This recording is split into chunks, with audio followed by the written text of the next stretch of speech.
Hi అండి, నమస్తే. Welcome to my channel. ఈరోజు మన రెసిపీ వచ్చేసి స్వీట్ కార్న్ రైస్ అండి. ఇది ఈవినింగ్ టైం డిన్నర్లోకి ఏమీ లేనప్పుడు ఇలా ఒకసారి ట్రై చేసి చూడండి. సింపుల్గా ఈజీగా అయిపోతుంది, అప్పటికప్పుడు ఈజీగా చేసేసుకోవచ్చు. ఈ వీడియో కంప్లీట్గా చూడండి. మీకు నచ్చినట్టయితే please subscribe my channel and ఒకసారి ట్రై చేసి కూడా చూడండి. మీకు నచ్చితే ఒక మెసేజ్ కూడా ఇవ్వండి. ఇక్కడ ఒక ప్యాన్ తీసుకొని దాంట్లో నేను ఒక 6 స్పూన్స్ ఆయిల్ వేస్తున్నాను.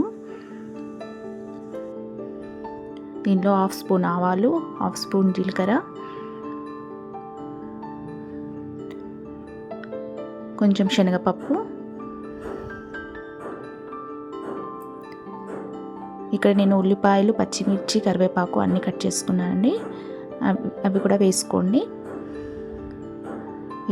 ఒకసారి ఆయిల్లో ఫ్రై చేసుకోండి. ఇవి ఆయిల్లో ఇలా బాగా ఫ్రై అయ్యాక కొంచెం పసుపు వేసుకోండి. ఇప్పుడు దీంట్లో నేను స్వీట్ కార్న్, బఠానీ, పుదీనా అన్నీ వేస్తున్నాను. ఇవన్నీ వేసుకొని ఇవన్నీ ఆయిల్లో బాగా ఫ్రై అయ్యేటట్టు వేయించుకోండి.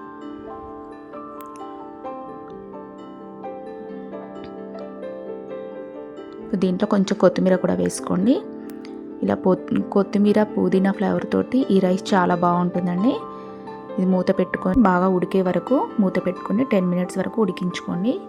ఇప్పుడు ఒకసారి మూత తీసి కలుపుతూ ఉండండి. మధ్య మధ్యలో మూత తీస్తూ కలుపుతూ ఉండండి. ఇప్పుడు దీంట్లో ఒక 1/2 స్పూను కారం వేసుకోండి. ఒక 1.5 స్పూన్ ఉప్పు వేసుకోండి. వేసుకొని ఇవంతా బాగా కలుపుకోండి. ఇక్కడ నేను ముందుగా రైస్ వండేసి దాని పక్కన చల్లార పెట్టానండి. దాన్ని దీంట్లో వేసి కలుపుకోండి.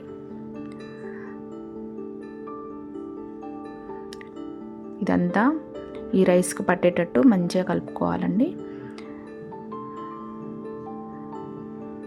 ఇదంతా ఇలా కలిసాక కొంచెం కొత్తిమీర చల్లుకుంటే మనకు ఈ స్వీట్ కార్న్ రైస్ ప్రిపేర్ అయిపోయినట్టండి. ఇలా వేడివేడిగా సర్వ్ చేసుకుంటే చాలా ఇష్టంగా తింటారు. పిల్లలైనా వద్దనకుండా తినేస్తారండి. వీడియో మొత్తం కంప్లీట్గా చూస్తే మీకు నచ్చినట్టయితే మీరు కూడా ఒకసారి ట్రై చేయండి. ఒక మెసేజ్ కూడా ఇవ్వండి. Thank you for watching.